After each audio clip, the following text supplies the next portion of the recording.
कोरोलामा हामी आफैले बजेट विनियोजन गरेका थियौँ। हामी यतापट्टि चाहिँ आफै बनाउँछौँ भनेको चाइनिजले होइन, हामीसँग जस्तो संरचना छ तिमीलाई हामी त्यस्तै संरचना बनाइदिन्छौँ भनेको हुनाले हामीले आफूले एलोकेसन गरेको बजेट विथड्र गऱ्यौँ। उनीहरूले त्यो यतापट्टि माथि तपाईँको चाहिँ बनाइदिने कुराहरू चलिरहेछ र अन्यत्र पनि उहाँहरूले वास्तवमा नाका बनाउने कुराहरूमा केही छैन, तिमीहरूको रोड एक्सेस आओस्, पूर्वाधारहरू बनाऊ भने हामी ती पाटोहरूमा सहयोग गर्छौँ भन्ने खालको सदासहायता उहाँहरूबाट आएकै छ।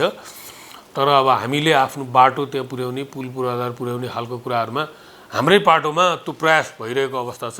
ती हुँदाखेरि अहिले पनि अब तपाईँको किमाथाङ्गामा हिजो मात्रै पनि मेरो सिडे साहबसँग कुरा हुँदा अझै पनि एक दिनको बाटो चाहिँ हामीले हिँड्नुपर्छ, अरू चाहिँ बाटो पुगे पनि पुर्याउन बाँकी छ भन्ने खालको कुराहरू गर्नुभएको थियो। ओलङचुगलामा जेएनजी साथीहरू नि मिलेर हाम्रो नाका खोल्नु पऱ्यो, त्यहाँ मान्छे खटाइदिनु पऱ्यो, हामी लिएर जान्छौँ भन्ने लगायतका कुराहरू यहाँ सरुवाकै क्रममा पनि आउनुभएको थियो।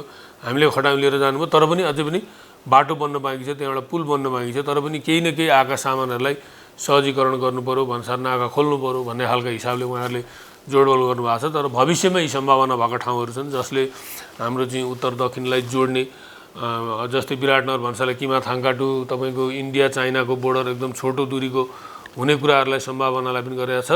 तर अब भौगोलिक बनोटका कारणले अहिलेसम्म हामी त्यहाँ पुगिसकेको अवस्था छैन, बाटो बन्ने क्रममा छ। बनिसकेपछि नाकाहरू सहज हुनेछन्, खुल्नेछन्। यो भयो भने चाहिँ हामीलाई कस्तो हुने रहेछ भने अहिले जस्तै रसुवा बन्द हुने बित्तिकै तातो पानीमा पनि अवरोध आयो, तर कोरोलाले त्यसलाई काम गर्यो।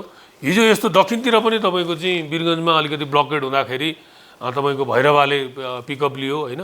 कोभिडको बेलामा हाम्रो काँकडभिट्टामा पानी ट्याङ्कीले चाहिँ माल पठाएन, तर नजिकैको भद्रपुरबाट हाम्रा ट्याङ्करहरू जाने आउने खालका कुराहरू गरे।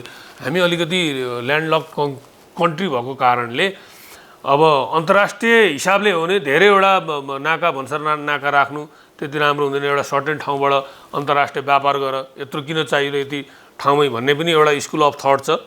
तर सँगसँगै हामीलाई अब अवरोध हुँदाखेरि हामी ल्यान्डलक भएको र आयातमुखी अर्थतन्त्र अब अलिकति नआउँदाखेरि हामी अलिकति थोरै समस्यामा पर्ने हुँदाखेरि यस्ता खालका अप्सनहरू चाहिँ हामीलाई चाहिने नै रहेछ। त्यो हुँदाखेरि अहिले उत्तरीतर्फका पनि 9वटा मूल भन्सार भनेर भनेका छौँ हामीले।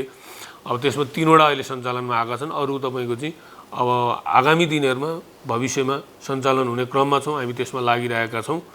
आशा गरौँ अब जति समय लाग्ला तर पनि हामी त्यसलाई खोल्ने प्रयासमा छौँ, प्रयत्नमा छौँ। द्विपक्षीय रूपमा पनि यी कुराहरू एग्रिडी भइसकेको अवस्थाहरू छन्।